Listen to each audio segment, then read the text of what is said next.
ಬೆಳಗಿನ ಉಪಹಾರಕ್ಕೆ ಅನ್ನದ ತಿಂಡಿ ತಿಂತೀರಾ? ಹಾಗಾದ್ರೆ ಅನ್ನ ತಿನ್ನೋದು ಆರೋಗ್ಯಕ್ಕೆ ಒಳ್ಳೆದಾ ಕೆಟ್ಟದಾ ಅನ್ನೋದ್ರ ಬಗ್ಗೆ ಮಾಹಿತಿ ನೀಡ್ತೇನೆ. ನಾನು ಶ್ವೇತಾ.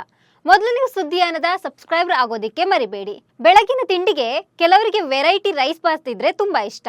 ಬೆಳಗಿನ ತಿಂಡಿಗೆ ಅನ್ನ ತಿನ್ನಬಹುದೇ ಎಂಬ ಗೊಂದಲ ಅನೇಕರಿಗಿದೆ. ಆದ್ರೆ ಬೆಳಗಿನ ಉಪಹಾರಕ್ಕೆ ಅನ್ನ ತಿನ್ನೋದು ಒಳ್ಳೆದು ಅಂತ ಆರೋಗ್ಯ ತಜ್ಞರು ಸಲಹೆ ನೀಡ್ತಾರೆ. ಯಾಕಂದ್ರೆ ಅನ್ನ ದೇಹಕ್ಕೆ ಶಕ್ತಿ ನೀಡುತ್ತೆ. ಬೀನ್ಸ್, ಕ್ಯಾರೆಟ್, ಪಾಲಕ್ ಮತ್ತು ಬಟಾಣಿಗಳಂತಹ ತರಕಾರಿಗಳನ್ನು ಸೇರಿಸಿದ ರೈಸ್ ಬಾತ್ ತಿನ್ನೋದ್ರಿಂದ ಅನೇಕ ಪ್ರಯೋಜನಗಳಿವೆ. ಅದರಲ್ಲೂ ಬೆಳಗಿನ ಉಪಹಾರಕ್ಕೆ ಅನ್ನ ತಿನ್ನೋದು ಜೀರ್ಣಕ್ರಿಯೆಯ ಆರೋಗ್ಯಕ್ಕೆ ಒಳ್ಳೆಯದು.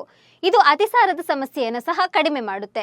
ಜೊತೆಗೆ ಕರುಳಿನಲ್ಲಿ ಪ್ರಯೋಜನಕಾರಿ ಬ್ಯಾಕ್ಟೀರಿಯಾವನ್ನು ಹೆಚ್ಚಿಸಲು ಸಹಾಯ ಮಾಡುತ್ತೆ. ಇನ್ನು ಬೆಳಗ್ಗೆ ರೈಸ್ ಬಾತ್ ತಿನ್ನೋದ್ರಿಂದ ಕೆಲವೊಂದು ಅಡ್ಡ ಪರಿಣಾಮಗಳು ಇವೆ. ಬೆಳಗಿನ ಉಪಹಾರಕ್ಕೆ ಅನ್ನ ತಿನ್ನೋದ್ರಿಂದ ರಕ್ತದಲ್ಲಿನ ಸಕ್ಕರೆ ಪ್ರಮಾಣ ಹೆಚ್ಚಾಗಬಹುದು. ಇದು ನೀವು ಆಯ್ಕೆ ಮಾಡುವ ಅಕ್ಕಿಯನ್ನು ಸಹ ಅವಲಂಬಿಸಿರುತ್ತೆ. ಹೀಗಾಗಿ ಅನ್ನದ ಐಟಂಗಳನ್ನು ಹಿತಮಿತವಾಗಿ ಸೇವಿಸೋದು ಒಳ್ಳೆಯದು. ನಮಸ್ಕಾರ.